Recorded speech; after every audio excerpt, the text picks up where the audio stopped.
아버님, 젓가락으로 드셔야죠. 박미경이 조심스럽게 손수건을 들이댄 그 순간 시아버지의 손에 들린 김치가 그녀 얼굴을 향해 날아들었습니다. 나한테 왜 소리 질러? 너 누구야? 나 집에 가야 된단 말이야. 붉은 양념이 그녀의 볼을 스치고 하얀 블라우스를 적셨습니다. 그 순간부터 그녀의 인생이 달라지기 시작했습니다. 그리고 마지막 아무도 예상 못한 반전과 감동이 기다리고 있습니다. 오늘도 사연 지금부터 시작합니다. 새벽 4시 박미경은 알람이 울리기도 전에 눈을 떴습니다. 후, 그녀는 일어나자마자 깊은 한숨이 나왔습니다. 십수년 넘게 반복된 생활에 그녀의 몸은 이미 이 시간에 맞춰 깨어나고 있었습니다. 드르렁 드르렁. 남편 이재건은 옆에서 코를 골아대며 잠들어 있었습니다. 거실로 나간 박미경은 벽에 걸린 시계를 힐끗 바라보았습니다. 4시 5분. 서둘러 부엌불을 켜려던 순간 갑자기 방문 너머로 쉰 목소리가 울려 퍼졌습니다. 애미야, 물 좀. 목이 말라 죽겠다. 박미경은 반사적으로 몸을 돌려 찬장에서 유리컵을 꺼냈습니다. 정수기에서 물을 따르며 그녀의 손은 미세하게 떨리고 있었습니다. 문을 열고 들어서자 시어머니는 침대에 등을 기대고 앉아 있었습니다. 시어머니가 인상을 찌푸리며 말했습니다. 도대체 왜 이렇게 굶더니, 뭐 하나를 해도 느릿느릿해서 속이 터져. 박미경은 고개를 숙인 채 조심스럽게 물컵을 내밀었습니다. 죄송해요, 어머님. 제가 좀 늦잠을 잤어요. 물컵을 받아든 시어머니는 연신 혀를 찼습니다. 에휴 쯔쯔, 며느리가 시부모보다 늦게 일어나는 집이 어딨니? 목말라 죽는 줄 알았다. 박미경은 속으로 깊은 한숨을 내쉬고 다시 부엌으로 들어갔습니다. 그녀는 냄비에 물을 붓고 미역을 불리기 시작했습니다. 국간장을 꺼내 들자 시어머니가 식탁 의자에 털썩 앉았습니다. 오늘은 또 몽국이니? 어제 김치찌개는 너무 짜더라. 밤새 목이 말라 죽는 줄 알았어. 시어머니의 목소리는 언제나처럼 날이 서 있었습니다. 박미경은 고개를 숙인 채 낮은 목소리로 대답했습니다. 오늘은 싱겁게 끓일게요. 싱거우면 또 밍밍해서 입에 안 맞아. 간 좀 잘 맞춰봐. 나물 같은 것도 너무 짜다 얘야. 요즘 음식하기 싫으니? 예전엔 잘만 하더니. 한마디, 두마디 쉴 새 없이 쏟아지는 말들이 박미경의 귓속을 톱날처럼 긁어댔습니다. 미경은 갑자기 입을 틀어막고 고개를 돌렸습니다. 우에, 텅 빈 속에서 올라오는 비참한 저항이었습니다. 시어머니는 그런 미경의 얼굴을 보고서도 의아한 듯 말했습니다. 어디 아프니? 왜 저래? 또 뭘 잘못 먹은 거야? 박미경은 아무 대꾸 없이 냉장고를 열어 반찬들을 더 꺼내 상위에 놓았습니다. 묵직한 무언가가 가슴에 내려앉는 듯 했습니다. 시어머니가 약을 꺼내 먹으며 말을 덧붙였습니다. 그리고 오늘 아버지 병원 가는 날인 거 알지? 회사 일찍 끝내고 병원으로 오거라. 박미경은 손목시계를 확인했습니다. 출근까지 남은 시간은 1시간 10분. 네, 어머님. 회사에 말씀드리고 시간 맞춰 갈게요. 시어머니가 잔잔한 웃음을 지으며 얄밉게 말했습니다. 그래야지. 우리 아들은 바쁘잖니. 전쟁 갔던 아침 식사가 끝나고 박미경은 조용히 자리에서 일어나 식기들을 싱크대로 옮겼습니다. 행주로 식탁을 훔치고 설거지를 마쳤습니다. 씻고 나와 정장을 입은 그녀는 마지막으로 머리를 정리하고 가방을 챙겼습니다. 현관 앞에 멈춰선 박미경은 조용히 숨을 들이마셨습니다. 오늘 하루도 힘내자. 지하철 2호선 오전 7시 30분. 박미경은 붐비는 출근길 지하철 안에서 손잡이를 꼭 잡고 몸을 지탱하고 있었습니다. 지하철 안은 숨을 쉬기 어려울 만큼 사람들이 가득했고 그녀는 겨우 빈틈 하나에 몸을 밀어 넣었습니다.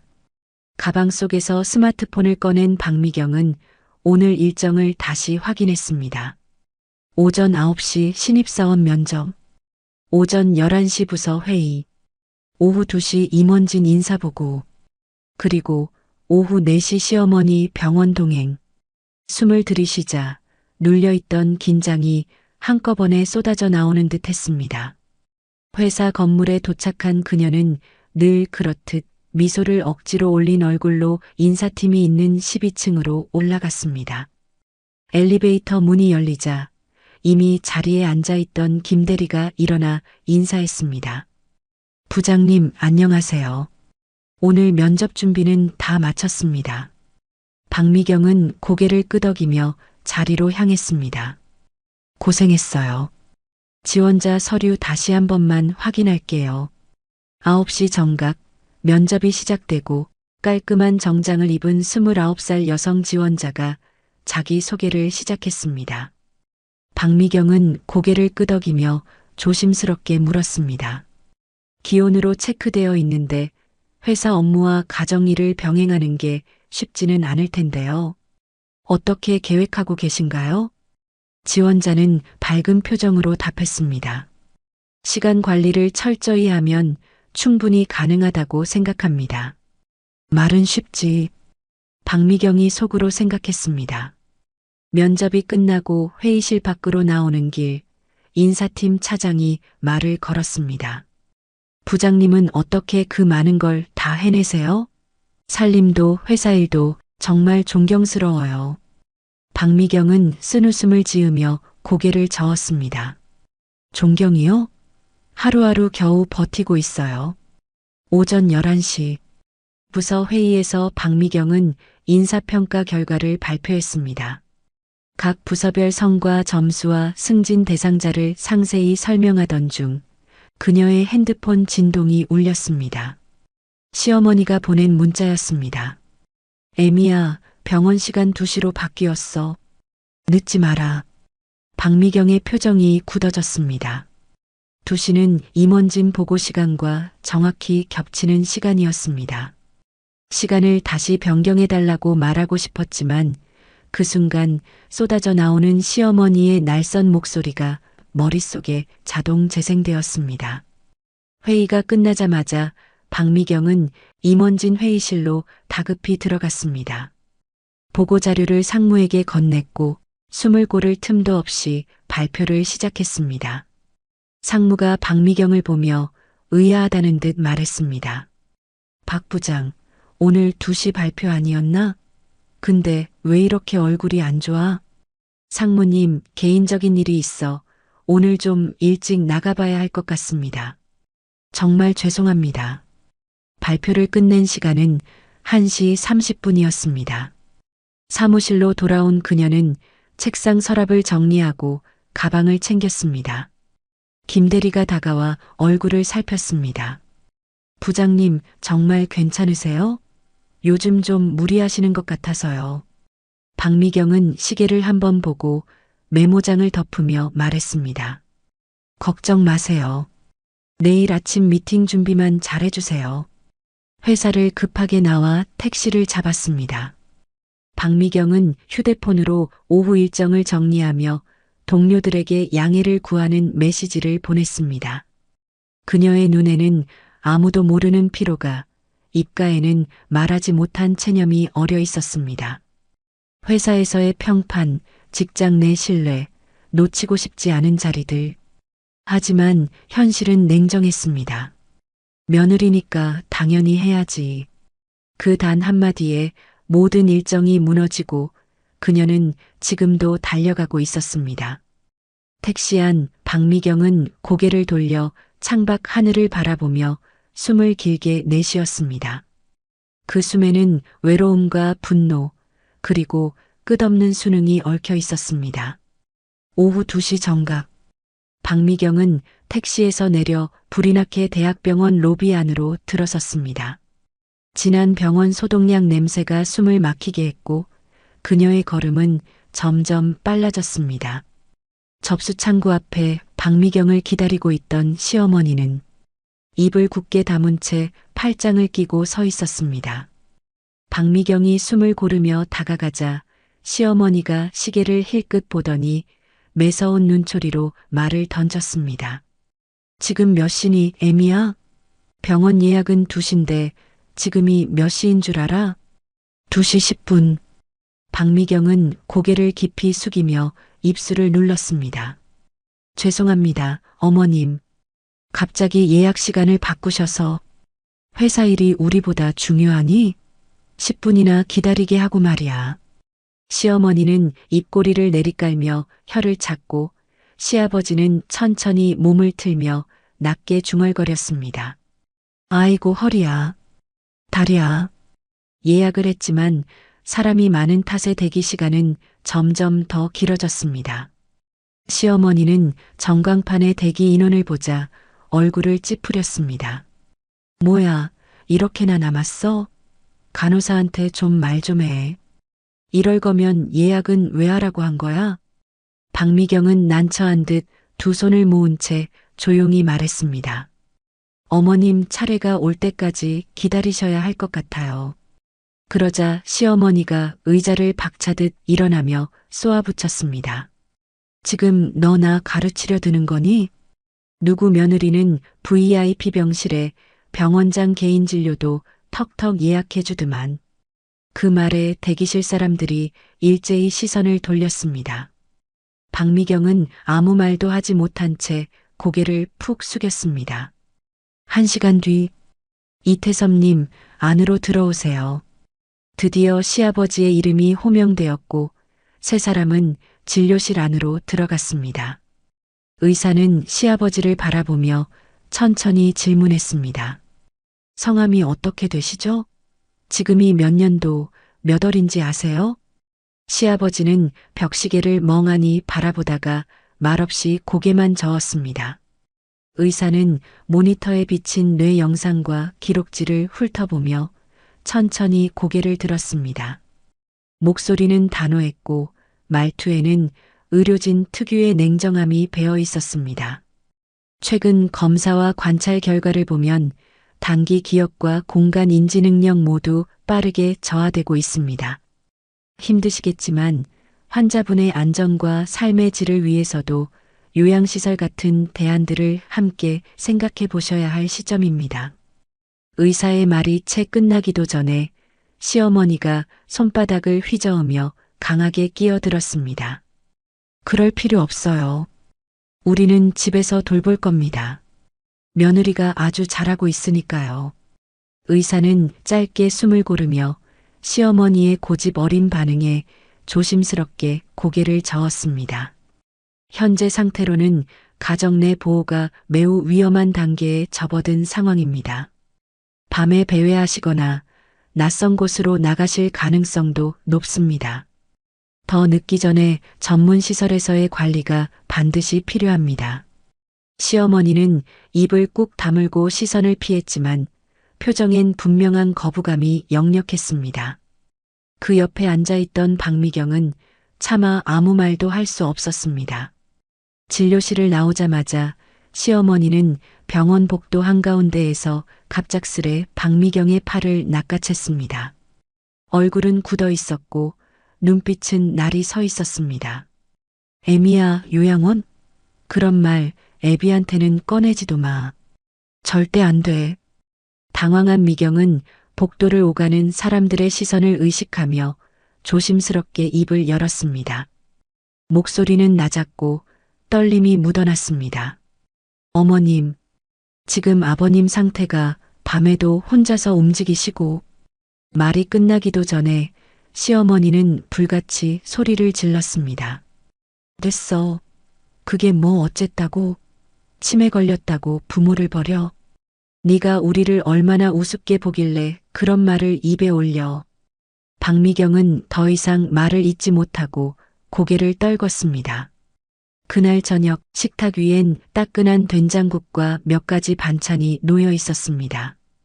박미경은 조심스럽게 국을 뜨고 김치를 작은 접시에 덜어내며 시아버지를 바라봤습니다. 그 순간 시아버지가 젓가락도 들지 않은 채 반찬 그릇을 손으로 확 움켜쥐더니 김치와 멸치를 손으로 마구 집어 입에 쑤셔넣기 시작했습니다. 반찬은 흘러내리고 손은 금세 양념으로 번들거렸습니다. 박미경은 당황한 듯 얼른 손수건을 들고 다가섰습니다. 목소리는 최대한 부드럽게 그러나 떨림이 섞여 있었습니다. 아버님, 젓가락 여기 있어요. 이걸로 드셔야죠. 그 순간 그는 손에 짚고 있던 김치를 그대로 박미경의 얼굴을 향해 던졌습니다. 나한테 왜 소리 질러? 너 누구야? 나 집에 가야 된단 말이야. 김치가 그녀의 볼을 스치며 흘러내렸고 양념이 하얀 블라우스에 붉게 번졌습니다. 박미경은 한동안 멈춘 채 서 있었습니다. 그 모습을 바라보던 시어머니가 길게 한숨을 내쉬며 말했습니다. 거 봐라. 이래서 요양원은 안 된다니까. 누가 저걸 챙기겠니? 가서 학대라도 당하면 어쩌려고. 박미경은 정말 당장이라도 집을 뒤엎고 나가고 싶었지만 자기의 커리어에 이혼이라는 단어가 오점이 될까 두려웠습니다. 그날 밤, 온 집안이 고요해진 후 박미경은 침실한 조용한 책상 앞에 앉았습니다. 노트북을 켜고 요양원 입소 자격이라고 검색창에 천천히 입력했습니다. 스크롤을 내릴수록 마음은 점점 더 무거워졌고 손끝은 마우스를 쥔 채로 더 이상 움직이지 못했습니다. 그 순간 요양원은 절대 안 된다. 부모를 버리는 거냐? 시어머니의 말이 귓가에 메아리처럼 울렸습니다. 박미경은 노트북을 덮고 이불 속으로 천천히 몸을 말았습니다. 눈을 감았지만 머릿속에선 끝나지 않는 하루가 다시 시작되고 있었습니다. 목요일 저녁 7시 퇴근 후 집에 들어서자 거실에서 남편 이재건의 거친 목소리가 들려왔습니다. 그의 말투는 화가 가득했고 얼굴은 창백했습니다. 재건은 소파에 털썩 앉아 머리를 감싸쥐고 있었습니다. 무슨 일이에요? 그는 고개를 들지 않은 채 낮게 말했습니다. 부동산 프로젝트 다 날아갔어. 박미경의 눈이 커졌습니다. 무슨 말이에요? 무산됐다고? 투자한 돈은? 재건은 고개를 떨군 채 입을 열었습니다. 계약서가 다 가짜였어. 사기꾼 새끼들. 우리 돈 다 날렸어. 그 한마디에 박미경은 머리를 멍하니 감싸쥐었습니다. 결혼 후 함께 모은 저축 대부분, 미래를 위해 아껴둔 모든 돈이 허공으로 사라진 순간이었습니다.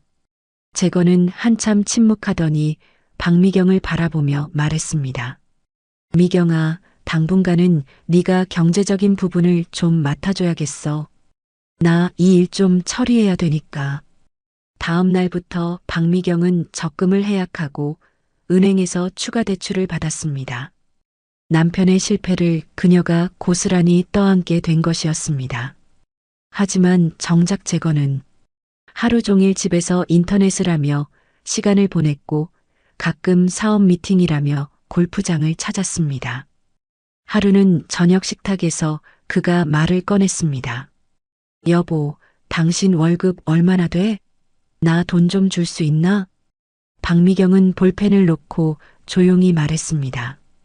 지금도 빠듯해요. 적금도 깼고. 나 돈 없어요. 그 순간 거실에서 시어머니가 외쳤습니다. 재건아, 네가 사업 망했다고 우리 용돈까지 줄이진 않겠지? 재건은 대답 대신 웃으며 말했습니다. 어머니, 걱정 마세요. 미경이가 다 알아서 해요. 박미경의 가슴엔 알 수 없는 분노와 허탈함이 뒤섞였습니다. 모두가 당연하게 여겼습니다. 그녀의 희생을, 노동을, 인내를. 그렇게 한 달이 흐르고 박미경은 빈 통장을 멍하니 바라보았습니다. 그녀는 문득 생각했습니다. 나는 지금 누구의 인생을 살고 있는 걸까? 월요일 아침 6시. 박미경은 욕실 거울 앞에 서 있었습니다. 그녀의 얼굴은 전과 달랐습니다. 눈밑은 시커멓게 꺼졌고 볼은 앙상하게 패였습니다. 파운데이션을 덧발라도 지워지지 않는 피로가 얼굴 위에 고스란히 내려앉아 있었습니다. 박미경은 거울 속 자신을 가만히 바라보았습니다. 손끝으로 눈가 주름을 문지르며 조용히 중얼거렸습니다. 내가 언제 이렇게 늙었지. 지난 일주일 동안 밤잠을 제대로 자지 못했습니다.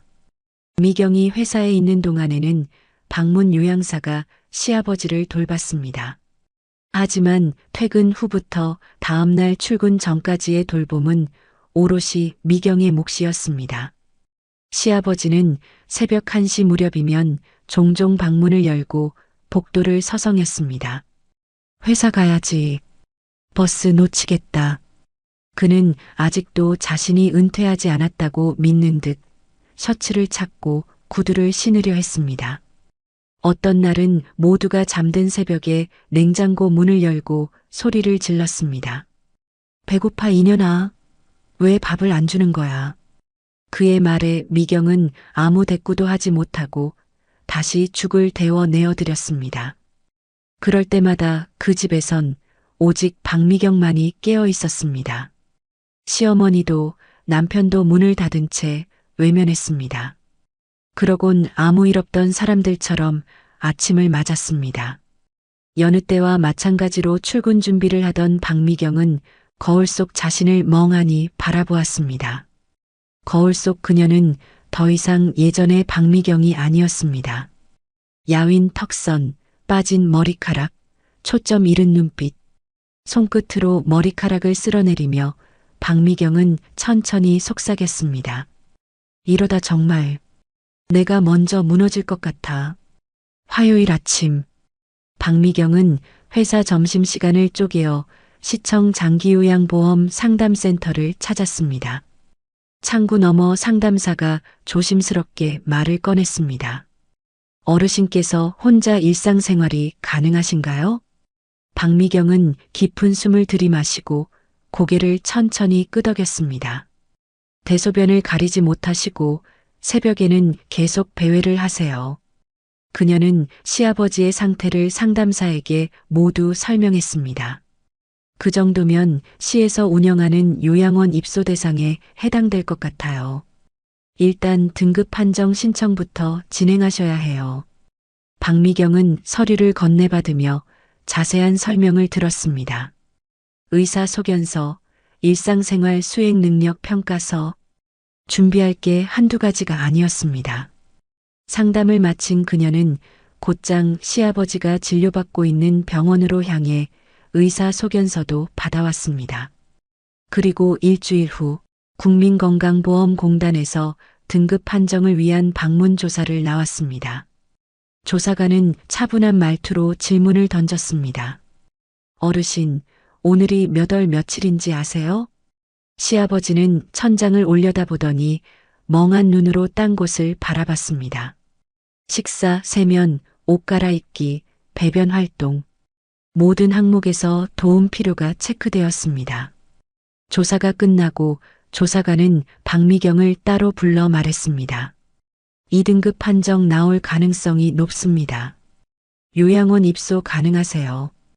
박미경은 고개를 끄덕였지만 옆에서 듣고 있던 시어머니는 얼굴이 굳었습니다. 조사관이 돌아가자마자 시어머니가 박미경을 향해 다가왔습니다. 애미야, 너 설마 진짜 아버지를 요양원에 보낼 생각은 아니지? 박미경은 조심스럽게 입을 열었습니다. 어머님, 더 이상은 집에서 모시기엔 너무 위험하고 힘들어요. 시어머니는 갑자기 목소리를 높였습니다. 그게 무슨 소리야? 치매라고 가족을 버려? 요양원이 뭔데 며느리가 시부모를 맡긴다는 거야. 그녀의 눈엔 분노와 상실감이 동시에 어려 있었습니다. 박미경은 아무 말 없이 서 있었습니다. 시어머니의 말은 가슴에 비수처럼 꽂혔지만 물러설 수는 없었습니다. 박미경은 그동안 알아보았던 요양원 중 한 곳에 들렀습니다. 원장은 서류를 꺼내며 부드럽게 말했습니다. 입소일은 언제로 하실까요? 박미경은 달력을 꺼내며 망설임 없이 말했습니다. 다음 주 월요일이요. 준비할 시간이 필요해서요. 네. 필요한 물품 목록은 따로 드릴게요. 개인 의복이랑 세면도구만 준비하시면 됩니다. 그날 저녁, 박미경은 조심스럽게 저녁 식탁을 정리한 뒤 용기를 내어 남편 이재건에게 입을 열었습니다. 여보, 아버님 요양원 입소 신청을 진행하려고 해. 등급 판정은 이미 나왔고 병원에서도 권유하셨어. 소파에 반쯤 누운 채 리모컨을 만지작거리던 이재건의 손이 순간 멈췄습니다. 그는 천천히 고개를 돌려 미경을 바라보다가 미친 듯이 흥분을 토해냈습니다. 지금 뭐라고? 요양원? 우리 아버지를 거기 보내겠다고 네가 결정해? 박미경이 말없이 시선을 피하자 이재건의 말투는 더 거칠어졌습니다. 아버지가 뭐 조금 깜빡하신다고 부모를 버릴 생각부터 해? 박미경은 입술을 꾹 다물었고 손끝이 떨리고 있었습니다. 뭐 조금 깜빡? 박미경이 어이없다는 듯 기가 찬 목소리로 말했습니다. 우리 집안일에 왜 네가 앞장서서 판단하고 다니는 건데? 당장 취소해. 요양원은 절대 안 돼. 우리 집은 그런 식으로 부모 안 모셔. 그 말을 듣고 방으로 돌아온 박미경은 조용히 문을 닫고 침대 끝에 앉았습니다. 한참을 아무 말 없이 앉아있던 그녀는 작은 소리로 스스로에게 말했습니다. 이제 나부터 살아야겠어. 요양원 입소 날 아침, 박미경은 안방에 앉아 조용히 가방을 정리하고 있었습니다. 시아버지의 갈아입을 옷, 복용 중인 약, 수건, 속옷, 세면도구까지 하나하나 확인하며 넣었습니다. 그녀의 손은 차분했지만 눈빛은 흔들림 없었습니다.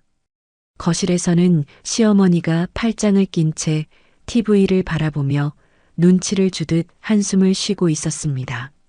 재건은 아침부터 전화기를 붙들고 형님, 그건 이번 주에 마무리하자니까요. 라고 외치며 사업 얘기에만 빠져 있었습니다. 오전 10시 요양원 차량이 도착했습니다. 그제야 통화를 끝낸 재건이 현관으로 나왔습니다. 얼핏 상황을 파악한 듯 그의 눈썹이 경직되었습니다. 이게 뭐야? 아버지를 진짜 요양원에 보낸다는 거야? 박미경은 조용히 가방을 들고 고개를 끄덕였습니다. 전문적인 돌봄이 필요하다고 의사 선생님도 말씀하셨어요. 나 혼자서는 더 이상 못 감당해요.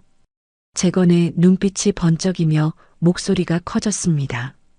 그래도 이게 가당키나 해? 현실 좀 봐요. 그동안 내가 얼마나 버텼는지 알면서도 그런 말을 해요? 그 말에 재건의 분노는 폭발했습니다. 버텼다니? 네가 며느리 도리를 다했어? 감당 못한다고 가족을 시설에 보내? 그런 건 폭이나 다름없어. 재건은 주먹을 불끈 쥐고 한 발 더 다가서며 소리쳤습니다. 그럼 이혼하자. 이혼하자고. 순간 거실이 얼어붙었습니다. 심지어 시어머니도 놀라서 재건의 팔을 움켜쥐었습니다. 재건아, 무슨 말을 그렇게 하니? 미경이가 마음 바꿀 수도 있잖아. 그러나 재건은 이미 이성을 잃은 얼굴이었습니다. 어머니, 더는 못 참겠어요. 이런 여자랑은 못 살아. 우리 부모 버리는 사람하고는. 박미경은 그를 똑바로 바라보았습니다. 표정엔 미세한 떨림도 없었습니다. 정말 이혼하고 싶은 거예요? 재건은 말꼬리를 높이며 외쳤습니다. 그래. 시댁 하나 제대로 못 챙기면서 며느리랍시고 당당하게 굴고. 박미경은 조용히 그 말들을 다 듣고 고개를 끄덕였습니다. 그럼 그렇게 하세요. 재건은 그녀의 침착한 반응에 당황한 기색을 감추지 못했습니다. 뭐야? 진짜 이혼하자는 거야? 시어머니가 작은 목소리로 재건의 귀에 속삭였습니다. 얘가 돈 버는 거 생각해봐. 이혼하면 너만 손해야. 돈이 문제가 아니야. 도리를 모르는 사람이랑은 못 살겠다고. 그때 요양원 직원이 조심스럽게 다가와 물었습니다. 가족 간의 논의가 더 필요해 보이는데 입술을 조금 미루시겠습니까? 박미경은 고개를 단호히 저었습니다. 아니요. 예정대로 진행해 주세요. 순간 재건은 미경의 단호함에 머릿속이 하얘졌습니다. 미경이 집을 나간다면 아버지의 간병이 본인의 몫이 될 텐데 그건 자신이 없었습니다. 애비야, 애미 좀 말려봐라. 그의 말이 끝나기도 전에 박미경은 시아버지를 조심스럽게 요양원 차량에 태웠습니다. 그리고 재건은 더 이상 아무 말도 하지 않았습니다. 차문이 닫히는 순간 시어머니의 울음소리는 멀어졌고 재건의 고함도 점점 희미해졌습니다. 차 안. 박미경은 창밖을 바라보며 긴 숨을 내쉬었습니다. 눈가에 번지던 감정이 차오르다 이내 정리되었습니다. 이혼? 바라던 바야. 그녀의 눈빛은 단단했고 입꼬리는 아주 조금 올라가 있었습니다. 이제 박미경은 두려움이 아니라 자유를 향해 나아가고 있었습니다. 시아버지가 요양원이 입소한 지 이틀 뒤 재건은 서류 뭉치를 꺼내더니 박미경 앞에 툭 던졌습니다. 여기 사인만 하면 돼. 위자료? 그런 건 기대하지 마. 재산 분할은 깔끔하게 반반하자. 이혼 이야기를 꺼낸 뒤 재건은 곰곰이 생각했습니다. 어차피 아버지 요양원에 가신 거 차라리 이혼하고 재산 분할해서 사업에 투자하는 게 더 낫겠는데? 승리감에 젖은 그의 표정은 비웃음을 품고 있었습니다. 그러나 박미경은 서류를 보지도 않고 조용히 몸을 돌렸습니다. 그리고 말없이 서재로 향했습니다. 박미경은 조심스레 책장을 밀어 옆으로 당겼습니다. 숨겨둔 회색 박스가 나타났습니다. 1년 전부터 차곡차곡 정리해온 서류들, 적금 해약 명세서, 통장 거래 내역, 대출 계약서, 시댁병원비 입금 내역, 카드 사용 내역, 모든 파일이 날짜 순으로 항목별로 완벽하게 정리돼 있었습니다. 그녀는 박스를 열어 상단의 파일들을 꺼내 거실로 향했습니다. 재건은 다소 의아한 눈빛으로 그녀를 바라보았습니다. 그게 뭐야? 박미경은 말없이 테이블에 하나씩 서류를 꺼내 펼쳤습니다. 이건 내가 당신 사업 자금으로 지원한 내역이에요. 2년 전부터 내 명의로 대출받은 금액 포함해서. 재건은 흘끗 서류를 보다가 점점 표정이 굳어졌습니다. 이게 뭐 어떻다는 건데? 우리 부부잖아. 서로 돕는 거 당연한 거 아니야? 박미경은 두 번째 서류를 꺼냈습니다. 이건 내가 해약한 적금과 보험, 총 7건, 사업 초기 자금 땜빵한 그 돈들이죠. 세 번째, 박미경은 얇은 종이 뭉치를 펼쳤습니다. 작년 한 해 동안 당신이 접대비, 골프, 술값으로 쓴 카드 명세서예요. 1230만 원. 내가 납부한 거죠. 재건은 입술을 굳게 다물었습니다. 그 순간 시어머니가 기어이 끼어들었습니다. 애미야, 지금 그걸 왜 그렇게 따지니? 너는 그냥 도리를. 그때 박미경은 시어머니 쪽으로 서류 한 장을 건넸습니다. 어머님, 지난 2년간 드린 용돈 내역이에요. 매달 200만 원씩 병원비, 보조식품비, 차량비까지. 시어머니는 아무 말도 하지 못했습니다. 서류에 적힌 총 금액을 보며 숨소리만 점점 거칠어졌습니다. 재건이 떨리는 손으로 마지막 서류를 들춰보다가 얼어붙은 목소리로 말했습니다. 도대체 이걸 언제부터? 박미경은 조용히 그러나 또렷하게 대답했습니다. 1년 전, 당신 사업 망하고 골프를 다시 시작했을 때부터요. 사실 내가 먼저 이혼하자고 할 생각은 없었어요. 당신도 어머님도 불쌍하니까. 그리고 사실 이혼이 창피했거든요. 근데 당신이 먼저 이혼하자 하니 참 감사하네요. 차마 입 밖으로 꺼내지 못하고 있었는데. 마지막 장에는 재건 명의의 부동산, 자동차, 주식, 골프 회원권까지 재산 목록이 정리돼 있었습니다. 박미경은 휴대폰 화면을 보여주며 말했습니다. 변호사와도 이미 상담 끝났어요. 재산 분할? 아마 당신이 원하는 만큼 못 받을 거예요. 재건은 그대로 주저앉았습니다. 시어머니는 당황한 얼굴로 박미경을 바라보다가 떨리는 목소리로 말했습니다. 애미야, 아버지도 요양원에 모셨잖니. 이제 다 끝난 거 아니니? 이혼은 재건이가 그냥 홧김에 한 말이다. 맘에 담아두지 말아라. 박미경은 고개를 천천히 저었습니다. 늦었어요. 어머님, 재건이 급히 일어나며 말했습니다. 그건 내가 화가 나서 한 말이야. 여보, 이건 진심 아니었어. 다시 생각해보자. 박미경은 테이블 위 이혼 서류를 집어들었습니다. 저는 진심이에요. 이혼하자고 했을 때 솔직히 후련했어요. 재건은 더는 아무 말도 하지 못했습니다. 그의 입술은 파르르 떨렸고 시어머니는 입을 꾹 다문 채 자리에서 일어나지 못했습니다.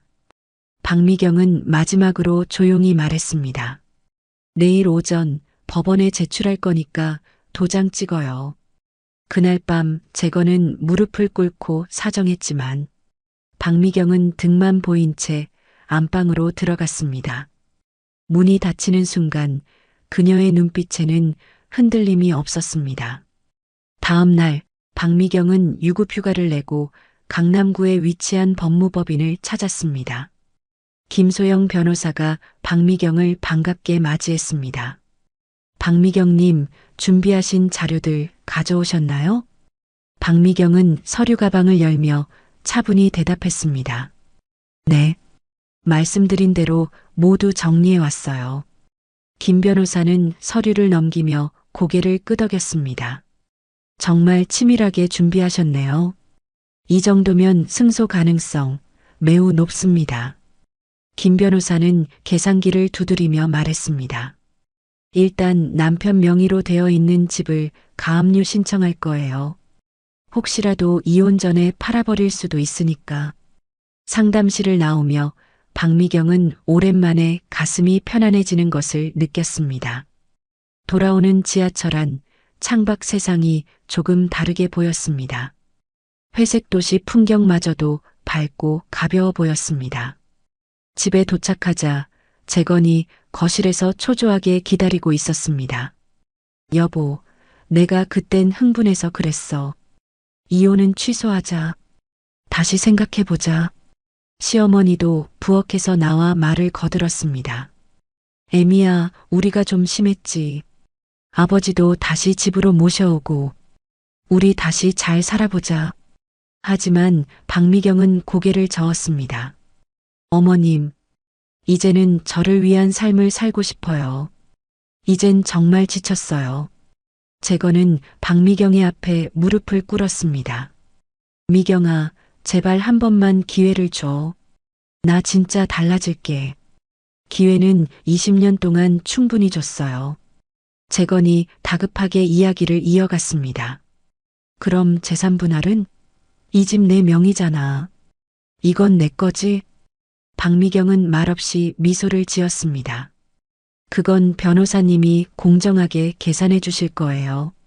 그날 밤 재건은 필사적으로 변호사를 수소문했지만 대부분 박미경 측 증거 자료를 확인한 뒤 사건 수임을 거절했습니다. 합의를 권유드립니다. 재건은 그제서야 자신이 어떤 싸움에 들어선 것인지 깨닫기 시작했습니다. 2주 후 금요일 오전 10시 박미경은 김소영 변호사와 함께 서울 가정법원 앞에 서 있었습니다. 반대편에는 뒤늦게 구한 변호사와 함께 재건이 앉아 있었습니다. 눈빛은 피곤했고 손끝이 불안하게 떨리고 있었습니다. 조정위원이 서류를 넘기며 말했습니다. 남편분이 이혼을 먼저 요구하셨다고 되어 있는데 지금도 이혼 의사가 있으신가요? 재건은 한숨을 길게 내쉰 후 머뭇거리며 말했습니다. 그땐 화가 나서 그랬습니다. 지금은 원하지 않습니다. 조정위원의 시선이 박미경 쪽으로 옮겨졌습니다. 부인분의 의견은요? 박미경은 단호하게 답했습니다. 저는 이혼을 원합니다. 이 결혼은 더 이상 유지할 수 없습니다. 김 변호사는 두꺼운 서류철을 내밀며 덧붙였습니다. 남편은 경제적 책임을 회피했고 시부모 부양 의무까지 일방적으로 아내에게 전가했습니다. 재건 측 변호사는 서류를 받아들고는 얼굴이 굳어졌습니다. 자료는 날짜별, 항목별로 정리돼 있었고 증빙 문서가 빠짐없이 첨부돼 있었습니다. 조정위원은 조용히 고개를 끄덕이며 말했습니다. 부인께서 홀로 부담하신 경제적 손실이 상당하군요. 재건이 발끈하듯 반박했습니다. 그건 부부니까 당연히 서로 도와준 거 아닙니까? 김 변호사의 반응은 냉정했습니다. 당연한 건 없어요. 남편은 책임을 회피했고 아내는 쓰러질 지경까지 갔습니다. 조정은 끝내 결렬되었습니다. 박미경의 입장은 단단했고 재건은 끝까지 이혼을 거부했습니다. 결국 사건은 본격적인 재판으로 넘어갔습니다. 한 달 후 서울가정법원 증인석에 박미경이 앉아 조용히 입을 열었습니다. 남편은 사업 실패 후 생계 책임을 모두 저에게 떠넘겼고 시부모 부양도 며느리의 당연한 의무라고 강요했습니다. 저는 매일 3시간 수면조차 힘들었고 병원 치료까지 받았습니다. 재판부는 서류를 넘기며 의료기록과 회사 동료 진술서를 확인했습니다. 박 부장님이 과로로 쓰러질 뻔한 적이 여러 번 있었습니다. 증인석에 선 동료의 말은 재판부에 신뢰를 더했습니다. 반면 재건 측은 명확한 반박 자료를 제시하지 못했습니다. 재건의 변호사는 고개를 떨구며 말했습니다. 합의를 권유드립니다. 재판 진행 시 불리할 수밖에 없습니다. 재건이 절박한 얼굴로 박미경을 바라보았습니다. 미경아, 정말 이렇게 끝내는 거야? 박미경은 담담히 대답했습니다. 당신이 시작한 일이에요. 난 이제 끝내고 싶어요. 재판부는 2주 후 최종 판결을 선고하겠다고 통보했습니다. 2주 후 판결일. 법정은 조용했고 재판부는 단호한 목소리로 판결을 읽어내려갔습니다. 이혼 청구는 인용하고 재산 분할은 원고에게 유리하게, 위자료 청구도 일부 인정합니다. 피고는 지정 금액을 3개월 이내 지급하십시오. 재건은 고개를 푹 숙인 채 아무 말도 하지 못했습니다. 판결문을 받아든 박미경은 조용히 자리에서 일어났습니다. 법정 밖에서 김소영 변호사가 말했습니다. 박미경님 축하드립니다. 이제 새로운 시작이 기다리고 있어요. 박미경은 작게 미소 지으며 고개를 끄덕였습니다. 그날 저녁, 작은 카페 한 켠. 박미경은 따뜻한 커피 한 잔을 앞에 두고 창밖을 오래도록 바라보았습니다. 회색 도시의 노을이 그녀의 얼굴을 붉게 물들였습니다. 이제 나는 누구의 아내도 며느리도 아닌 나로서 살겠습니다. 그녀는 천천히 눈을 감고 오래도록 숨을 들이마셨습니다. 일주일 뒤 박미경은 법정을 나와 판결문을 손에 든 채 천천히 거리를 걸었습니다. 20년 결혼 생활이 공식적으로 끝났다는 사실이 아직은 낯설게 느껴졌지만 걸음은 점점 가벼워지고 있었습니다. 재산분할 8대2 위자료 5천만 원. 그리고 무엇보다 완전한 자유. 박미경이 집으로 돌아와 현관문을 열고 들어섰을 때 거실엔 낯선 정적이 흘렀습니다. 이재건과 시어머니는 이삿짐 박스를 정리하고 있었고 한때 가득했던 소파와 가구들이 빠진 자리는 휑하고 스산했습니다. 이재건은 소매를 걷어올리며 박스를 밀어넣더니 고개를 들었습니다. 비죽 웃으며 말했습니다. 그래, 결국 이렇게 도장 찍었네. 너가 나랑 이혼해서 잘 사나 어디 두고 보자. 박미경은 조용히 눈을 마주한 뒤 입술을 다물었다가 차분한 목소리로 대답했습니다. 서로에게 더 이상 상처 주지 말고 이제 각자 알아서 잘 살면 돼요. 그 순간 시어머니가 박스를 정리하며 낮게 중얼거렸습니다. 에휴, 결국 남 좋은 일만 시켰네. 지가 뭘 한 게 있다고 재산을 다 가져가. 내가 이 결혼 반대하지 않았니 재건아. 저거 아주 나쁜 년이다. 하지만 박미경은 그 말에 더 이상 화도 분노도 나지 않았습니다. 그녀는 조용히 자신의 방으로 들어가 여행 가이드북을 펼쳤습니다. 먼저 꿈꾸던 유럽 여행을 계획했습니다. 프랑스, 이탈리아, 스페인. 그 어느 때보다 구체적이고 실현 가능한 계획이 되어 눈앞에 펼쳐졌습니다. 박미경은 이혼 후 회사에 3개월 휴직계를 제출했습니다. 인사팀 동료들이 놀란 얼굴로 그녀를 바라보았습니다. 김대리가 다가와 물었습니다. 부장님, 어디 아프신 건 아니죠? 갑자기 휴직이라니. 박미경은 웃으며 고개를 저었습니다. 좋은 일이에요. 제 인생에서 가장 좋은 일 중 하나요. 상무가 서류를 넘기며 말했습니다. 박 부장, 정말 수고 많았어요. 푹 쉬다 오세요. 자격 있으신 분이니까. 그녀는 인수인계를 마치고 사무실 문을 나서며 혼잣말처럼 말했습니다. 이제 정말 내 시간이다. 퇴근 후 여행사를 찾아 유럽 3개월 패키지 여행 상담을 받았습니다. 날짜, 항공편, 숙소, 동선까지 상세하게 조율했고 예약은 빠르게 진행됐습니다. 집에 돌아온 박미경은 캐리어에 옷가지를 하나씩 정리하며 오랜만에 마음이 설레는 걸 느꼈습니다. 새로운 도시, 새로운 사람들, 새로운 시간. 그녀는 책상 서랍에서 여권과 항공권을 꺼내 들었습니다. 출발일은 3일 후였습니다. 박미경은 출국 전 마지막 인사를 전하기 위해 요양원을 찾았습니다. 시아버지는 여전히 그녀를 알아보지 못했지만 표정은 한결 평온해 보였습니다. 간병사가 말했습니다. 어르신, 전보다 훨씬 안정되셨어요. 낮엔 음악 치료도 잘 따라오시고요. 박미경은 조용히 손을 내밀어 시아버지의 손을 감쌌습니다.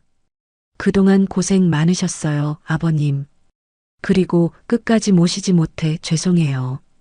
요양원을 나오는 길, 그녀는 더 이상 미련도 원망도 남아있지 않음을 느꼈습니다. 오직 해방 그리고 평온만이 남아있었습니다. 그날 밤 박미경은 창문을 열고 밤 공기를 들이마셨습니다. 달빛 아래 그녀는 조용히 속삭였습니다. 이제 나를 위해 살아도 괜찮아, 미경아. 출국 당일 오전 11시.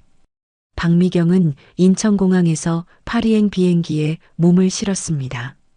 12시간의 비행 동안 기내 영화를 보며 와인 한 잔을 곁들였습니다. 20년 만에 처음 느껴보는 온전한 자유였습니다. 파리 샤를 드골 공항에 도착한 박미경은 몽마르트 언덕 근처의 부티크 호텔로 향했습니다.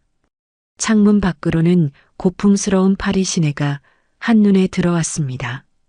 첫날 저녁 근처 비스트로에서 와인과 바게트, 치즈를 곁들인 저녁을 먹으며 조용한 밤을 보냈습니다.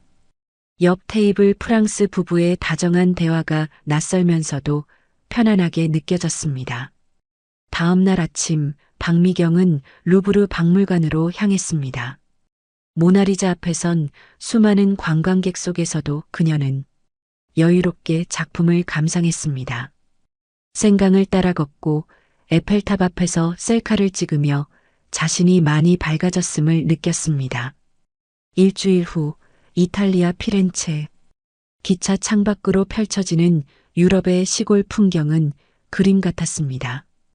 우피치 미술관과 두오모 성당을 방문한 박미경은 르네상스 예술에서 깊은 영감을 받았습니다.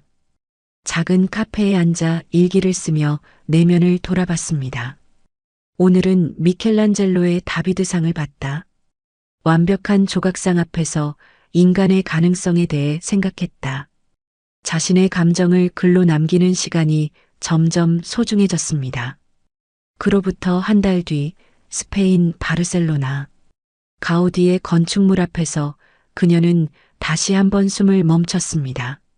사그라다 파밀리아 성당의 압도적인 규모와 섬세함에 감탄했고 구엘 공원에서는 한국인 여행객과 자연스럽게 대화를 나눴습니다.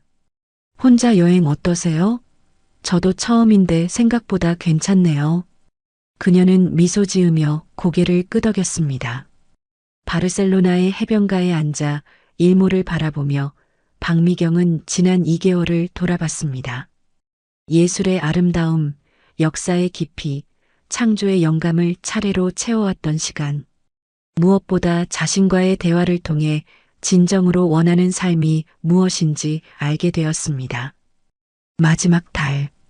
암스테르담의 운하, 베니스의 곤돌라, 프라하의 야경까지 박미경은 여러 도시를 자유롭게 이동하며 사람들과 대화를 나누고 문화를 체험했습니다. 중년 이후 새로운 인생을 시작한 여성들과의 만남은 그녀에게 큰 위로와 용기를 주었습니다. 3개월간의 여행을 마친 뒤 귀국 비행기 안에서 그녀는 여행 일기를 꺼내 다시 읽었습니다. 출발할 때와는 완전히 달라진 자신이 페이지마다 담겨 있었습니다. 지친 얼굴은 사라지고 눈빛에는 새로운 삶을 향한 열정이 담겨 있었습니다. 3개월 만에 한국에 돌아온 박미경은 인천공항에서 택시를 타고 새로 구한 원룸으로 향했습니다. 이혼 후 재산분할로 받은 돈으로 강남구 역삼동에 깔끔한 오피스텔을 얻어 이사했습니다. 짐을 정리하며 그녀는 여행 중 만난 사람들과의 대화를 떠올렸습니다. 특히 바르셀로나에서 만난 독일 여성 잉그리드의 말이 계속 머릿속에 맴돌았습니다. 45세에 이혼 후 커리어 코칭 사업을 시작한 여성이었습니다. 호텔 라운지에서 와인을 마시며 나눈 대화가 생생했습니다. 중년 여성들은 경험과 지혜가 풍부해요. 하지만 새로운 시작을 두려워하죠. 잉그리드가 와인잔을 돌리며 말했던 것이 기억났습니다. 박미경이 당시 관심 있게 물었던 것도 떠올랐습니다. 그런 여성들을 어떻게 도와주시나요? 잉그리드가 열정적으로 답했습니다. 실무 경험을 바탕으로 한 현실적인 조언이 핵심이에요. 이론이 아닌 진짜 경험담이 필요하거든요. 박미경은 노트북을 켜고 여행 중 작성했던 일기들을 다시 읽어봤습니다. 파리에서 만난 한국인 교환학생 어머니, 피렌체의 한국 거주 주부, 바르셀로나의 워킹맘들. 모두 비슷한 고민을 안고 있었습니다. 일과 가정 사이에서 자신을 잃어버렸다는 하소연이 공통점이었습니다. 다음 날 아침 박미경은 강남역 근처 카페에서 노트북을 열고 사업 계획을 구체화하기 시작했습니다. 중년 여성 커리어 전환 코칭이라는 주제로 마인드맵을 그려봤습니다. 인사관리 20년 경험, 이혼과 재출발 과정, 유럽 여행에서 얻은 영감까지 모든 것이 연결되었습니다. 카페 창밖으로 바쁘게 오가는 직장인들을 보며 그녀는 확신을 얻었습니다. 오후에는 온라인으로 국내 코칭 시장 현황을 조사했습니다. 대부분 20대, 30대 대상 취업 코칭이나 임원급 리더십 코칭이 줄을 이뤘습니다. 40대에서 60대 여성을 타겟으로 한 전문 코칭 서비스는 찾기 어려웠습니다. 시장의 빈틈을 발견한 박미경은 메모장에 핵심 아이디어를 정리했습니다. 저녁에 박미경은 대학 동기인 최선영에게 전화를 걸었습니다. 선영은 광고 대행사를 운영하는 사업가였습니다. 미경아, 유럽 여행 어땠어? 목소리가 완전 달라졌네. 박미경이 흥분된 목소리로 말했습니다. 선영아, 새로운 사업 아이디어가 있는데 조언 좀 해줄 수 있어?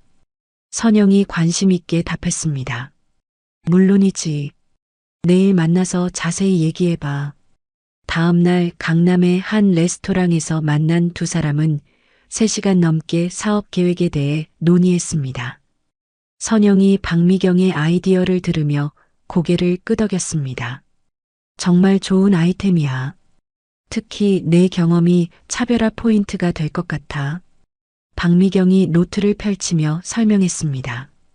1대1 개인 상담부터 시작해서 점차 그룹 코칭, 온라인 강의까지 확장할 계획이야. 선영이 펜으로 메모하며 조언했습니다. 브랜딩이 중요할 것 같아. 두 번째 인생이라는 컨셉으로 가는 게 어때? 그날 저녁 박미경은 집에서 사업계획서 초안을 작성했습니다. 서비스명을 세컨드 라이프 코칭으로 정하고 구체적인 프로그램을 설계했습니다. 첫 해 목표 고객 100명, 매출 3천만 원이라는 현실적인 목표를 세웠습니다. 일주일 후 박미경은 사업자 등록을 위해 세무서를 방문했습니다. 세컨드 라이프 코칭 센터라는 상호로 개인 사업자 신고를 마치고 회사에 사직서를 제출했습니다. 사업자 등록증을 받아든 순간 정말로 새로운 인생이 시작된다는 실감이 났습니다. 51세에 시작하는 창업이지만 두려움보다는 설렘이 더 컸습니다. 그날 오후 박미경은 역삼동 일대를 돌아다니며 사무실을 알아봤습니다. 지하철역에서 가깝고 접근성이 좋은 소형 오피스를 여러 곳 둘러봤습니다. 마침내 20평 규모의 깨끗한 사무공간을 찾았습니다. 저녁에 부동산 계약서에 서명하며 박미경은 가슴이 뛰었습니다. 20년 직장 생활을 정리하고 완전히 새로운 도전을 시작하는 것이었습니다. 이혼과 여행을 통해 얻은 깨달음을 다른 여성들과 나누고 싶었습니다.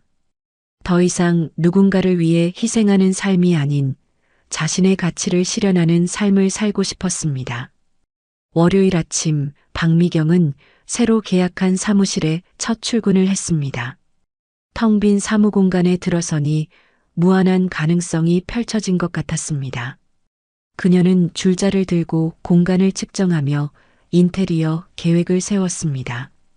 따뜻하고 편안한 분위기로 꾸며서 고객들이 마음을 열 수 있는 공간을 만들고 싶었습니다. 오후에는 인테리어 업체와 상담을 진행했습니다. 박미경이 디자이너에게 설명했습니다.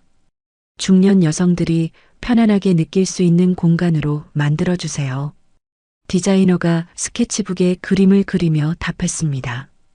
베이지와 브라운 톤으로 하고 조명은 따뜻한 색상으로 하면 어떨까요? 박미경이 고개를 끄덕이며 말했습니다. 좋아요. 그리고 개인 상담실은 프라이버시가 보장되도록 방음도 신경 써주세요. 2주 후 인테리어가 완성되자 박미경은 사무용품과 가구를 구입했습니다. 상담용 소파와 테이블, 화이트보드, 프로젝터까지 필요한 장비들을 하나씩 갖춰나갔습니다. 벽면에는 유럽 여행에서 찍은 사진들을 액자에 넣어 걸었습니다. 공간이 완성되자 정말로 전문적인 코칭센터 같은 모습이 되었습니다. 다음 단계는 온라인 플랫폼 구축이었습니다. 박미경은 웹디자인 업체에 의뢰해 홈페이지를 제작했습니다. 두 번째 인생은 나답게라는 슬로건과 함께 그녀의 스토리를 담았습니다. 20년 직장 생활, 이혼과 재출발, 유럽 여행에서의 깨달음까지 진솔하게 공개했습니다. 홈페이지에는 구체적인 코칭 프로그램도 소개했습니다. 커리어 재설계, 인생 이막 준비, 자존감 회복, 경제적 독립 등 4개 핵심 프로그램으로 구성했습니다. 한 달 후 박미경은 첫 번째 고객을 맞이했습니다. 45세 김지연 씨는 남편의 외도로 이혼을 앞둔 상황이었습니다. 20년 전업주부로 살았는데 이제 어떻게 살아야 할지 모르겠어요. 김지연이 눈물을 글썽이며 말했습니다. 박미경이 티슈를 건네며 따뜻하게 말했습니다. 저도 똑같은 상황을 겪었어요. 힘들지만 새로운 시작의 기회이기도 해요. 2시간 상담이 끝난 후 김지연이 밝은 표정으로 말했습니다. 선생님 말씀을 듣고 나니 조금 희망이 보여요.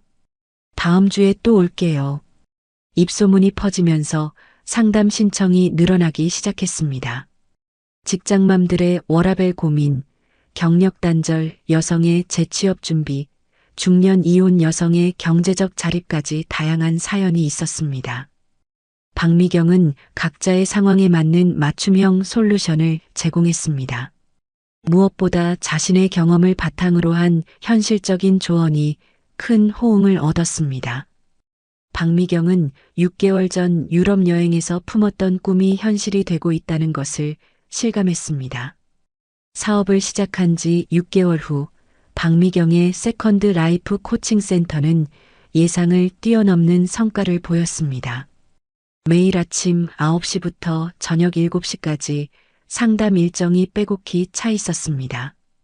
대기실에는 항상 다음 상담을 기다리는 고객들이 앉아 있었고 예약은 2주 이상 밀려 있는 상황이었습니다.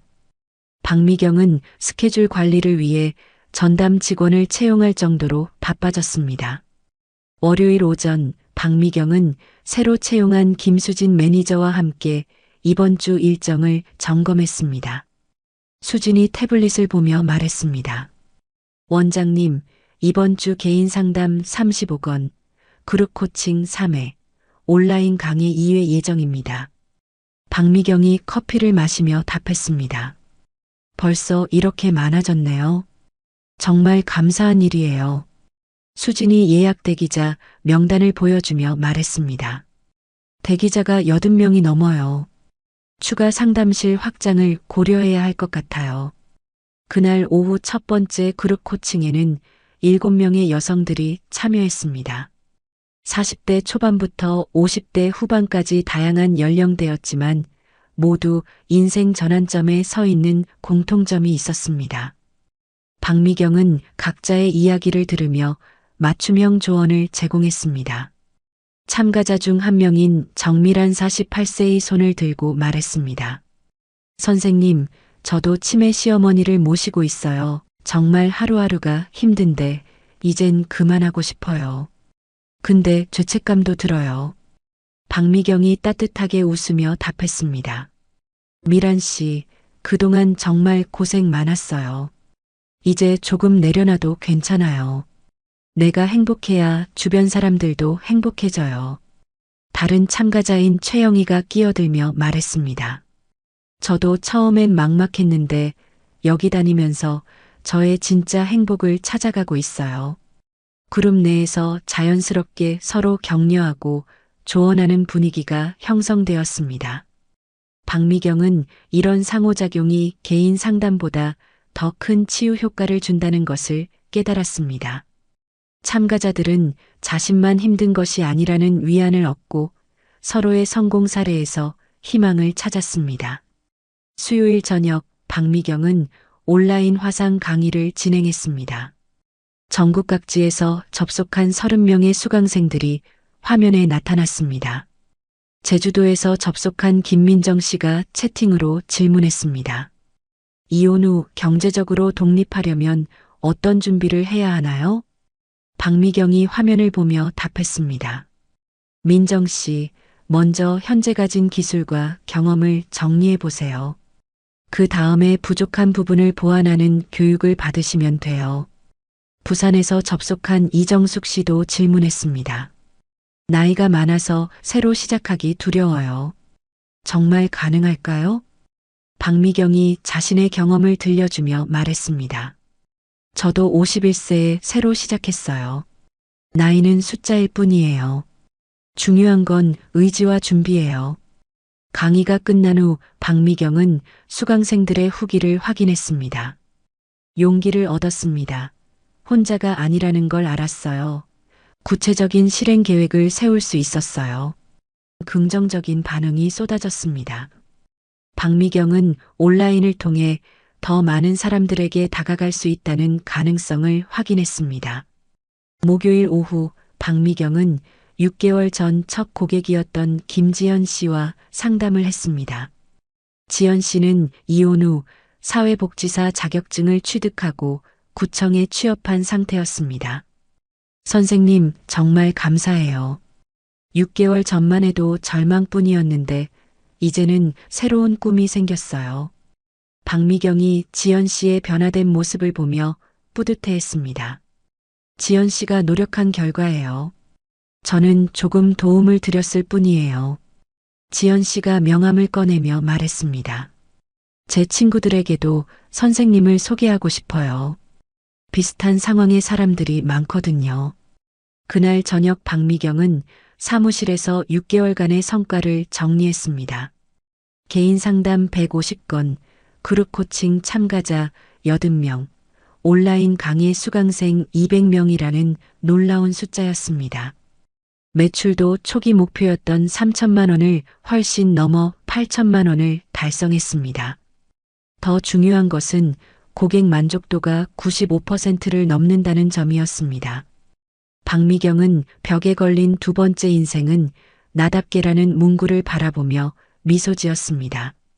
자신의 아픈 경험이 다른 사람들에게는 희망의 메시지가 되고 있었습니다. 3개월 후 토요일 오후 박미경은 코엑스 컨벤션 센터 대강당 무대 뒤에서 깊은 숨을 들이마셨습니다.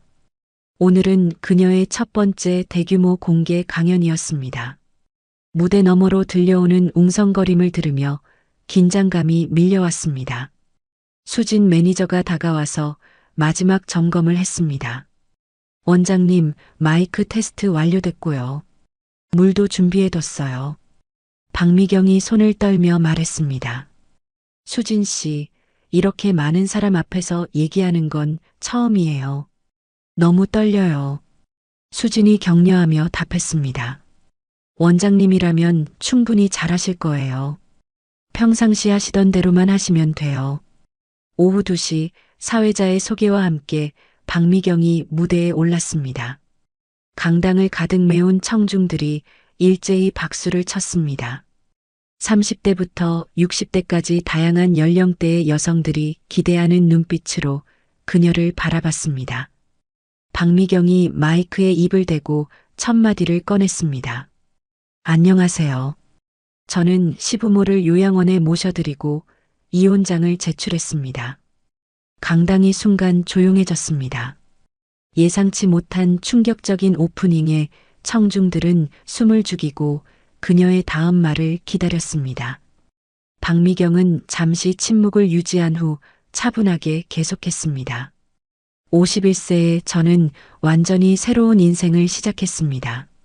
그녀는 20년간의 희생적인 결혼 생활에 대해 솔직하게 털어놓았습니다. 새벽 4시에 일어나 시부모 식사를 준비하던 일상부터 시작했습니다. 남편의 사업 실패로 혼자 모든 경제적 부담을 떠안았던 경험도 생생하게 전했습니다. 청중들은 점점 그녀의 이야기에 몰입했고 곳곳에서 고개를 끄덕이는 모습이 보였습니다. 박미경이 시부모 부양 문제와 이혼 과정에 대해 이야기할 때 분위기는 절정에 달했습니다. 저는 며느리의 의무라고 믿고 20년을 살았습니다. 하지만 그것은 법적 의무가 아니었어요. 한 청중이 작은 소리로 맞아요라고 중얼거리는 것이 들렸습니다. 강당 여기저기서 비슷한 반응들이 나오기 시작했습니다. 이혼 재판에서의 완벽한 승리와 3개월간의 유럽 여행 이야기가 이어졌습니다. 파리에서 혼자 마신 와인 한 잔이 20년 결혼 생활보다 더 달콤했어요. 이 말에 강당 곳곳에서 웃음소리가 터져나왔습니다. 청중들의 표정이 점점 밝아지고 있었습니다.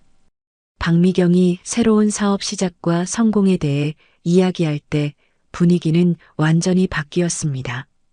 절망에서 희망으로, 체념에서 도전으로 전환되는 스토리에 청중들은 완전히 빠져들었습니다. 51세에 시작했지만 지금이 제 인생에서 가장 행복한 시간입니다. 강연이 끝나자 강당 전체가 기립박수로 들썩였습니다. 브라보! 정말 대단해요. 등의 함성도 들려왔습니다. 박미경 자신도 감동받아 눈시울이 붉어졌습니다. 강연이 완전히 끝난 후 수많은 사람들이 박미경에게 다가왔습니다. 한 50대 여성이 박미경의 손을 잡고 말했습니다. 선생님 덕분에 제 인생을 다시 시작할 용기를 얻었어요. 그날 저녁 박미경은 호텔방에서 하루를 돌아봤습니다. SNS에는 강연 후기가 폭발적으로 올라오고 있었습니다. 인생 최고의 강연, 삶의 방향을 바꿔준 시간, 모든 여성이 들어야 할 이야기 등 찬사가 이어졌습니다. 박미경은 자신의 경험이 이렇게 많은 사람들에게 울림을 줄 수 있다는 사실에 새삼 놀라웠습니다. 1년 후 어느 월요일 아침 박미경은 새로 이사한 강남 테헤란로 사무실에서 하루를 시작했습니다. 100평 규모의 넓은 공간에는 개인 상담실 5개, 그룹 상담실 3개, 강의실 1개가 마련되어 있었습니다. 벽면 곳곳에는 지난 1년간 받은 감사패와 언론 인터뷰 기사들이 걸려 있었습니다. 그 중에서도 가장 눈에 띄는 곳에는 두 번째 인생은 나답게라는 문구가 금색 글씨로 새겨져 있었습니다. 1년 전 혼자 시작했던 작은 상담실이 이제는 제법 규모 있는 기업으로 성장했습니다. 다양한 방송 출연으로 더 많은 사람들에게 메시지를 전달할 수 있게 되었습니다. 그날 밤 박미경은 침실에서 일기를 쓰며 자신의 변화를 되돌아봤습니다. 가장 큰 깨달음은 나를 위한 선택이 이기적인 것이 아니라는 점이다. 오히려 나답게 살 때 다른 사람들에게도 더 큰 도움을 줄 수 있다는 것을 배웠다. 박미경은 펜을 내려놓고 창밖을 바라봤습니다. 51세에 시작한 두 번째 인생이 이제는 그녀만의 것이 아니었습니다. 수많은 여성들의 희망이 되고 사회 변화의 촉매 역할을 하고 있었습니다. 2년 후 봄날 박미경은 요양원을 방문해 시아버지를 뵙고 있었습니다. 햇살이 따스한 요양원 정원에서 시아버지는 휠체어에 앉아 평화로운 표정을 지고 계셨습니다. 전문 간병사의 보살핌을 받으며 규칙적인 생활을 하신 덕분에 예전보다 훨씬 안정된 모습이었습니다. 박미경은 시아버지 옆에 앉아 조용히 말을 걸었습니다. 아버님, 저예요. 미경이에요. 오늘 날씨 참 좋죠? 시아버지는 여전히 그녀를 알아보지 못했지만 따뜻한 미소를 지으셨습니다. 간병사가 다가와서 상황을 설명했습니다. 어르신이 여기 오시고 나서 정말 많이 좋아지셨어요. 규칙적인 운동과 치료 덕분에 건강도 많이 회복되셨고요. 박미경이 안도의 표정으로 답했습니다. 정말 다행이에요. 제가 내린 결정이 옳았다는 생각이 들어요. 박미경은 2년 전 자신의 선택에 대해 더 이상 죄책감을 느끼지 않았습니다. 요양원을 나서며 박미경은 마음이 한결 가벼워짐을 느꼈습니다. 저녁에 박미경은 오랜만에 대학 동기들과 모임을 가졌습니다. 강남의 한 레스토랑에서 만난 동기들은 박미경의 변화에 놀라워했습니다. 최선영이 와인잔을 들며 말했습니다. 미경아, 정말 완전히 다른 사람이 된 것 같아. 얼굴도 밝아지고 자신감도 넘쳐. 박미경이 미소를 지으며 답했습니다. 이제야 진짜 나를 찾은 것 같아. 다른 동기가 부러워하며 말했습니다. 나도 새로운 시작을 해보고 싶은데 용기가 안 나. 어떻게 그런 결단을 내릴 수 있었어? 박미경이 진지하게 답했습니다. 가장 중요한 건 나 자신을 잃지 않는 거야. 다른 사람을 위해 살다가 정작 내가 누구인지 모르게 되면 안 돼. 집으로 돌아가는 길에 박미경은 한강을 바라보며 잠시 차를 세웠습니다. 강물이 도시의 불빛을 반사하며 아름답게 흘러가고 있었습니다. 2년 전 이혼 판결을 받던 날도 이렇게 한강을 바라보며 새로운 시작을 다짐했던 기억이 났습니다. 두 번째 인생은 나답게. 이 한 문장이 그녀의 삶을 완전히 바꿔놓았습니다. 더 이상 누군가의 그림자가 아닌 주인공으로서의 삶을 살고 있었습니다. 그녀는 깊은 만족감과 함께 내일을 기대하며 오늘 하루를 마무리했습니다. 오늘 사연 어떠셨나요? 누구의 아내, 며느리, 엄마로만 살다가 마침내 자기 인생의 주인공이 되기로 결심한 박미경 씨. 그 용기와 여정을 함께 따라가다 보니 저도 모르게 마음 한켠이 뭉클해졌습니다. 혹시 지금 여러분도 박미경 씨처럼 인생의 전환점 앞에서 망설이고 계신가요? 그렇다면 오늘 사연이 여러분에게 작은 용기가 되었으면 좋겠습니다. 두 번째 인생은 나답게. 이 문장이 우리 모두의 마음에 오래 남았으면 합니다. 여러분의 생각도 댓글로 들려주세요. 비슷한 경험이 있다면 나눠주셔도 좋고요. 지금 어떤 선택 앞에 서 있는지 이야기해 주셔도 좋습니다. 여러분 한 분 한 분의 이야기가 또 다른 누군가에겐 큰 위로와 응원이 될 수 있으니까요. 그리고 이 영상이 마음에 드셨다면 좋아요와 구독 잊지 말아주세요. 감사합니다.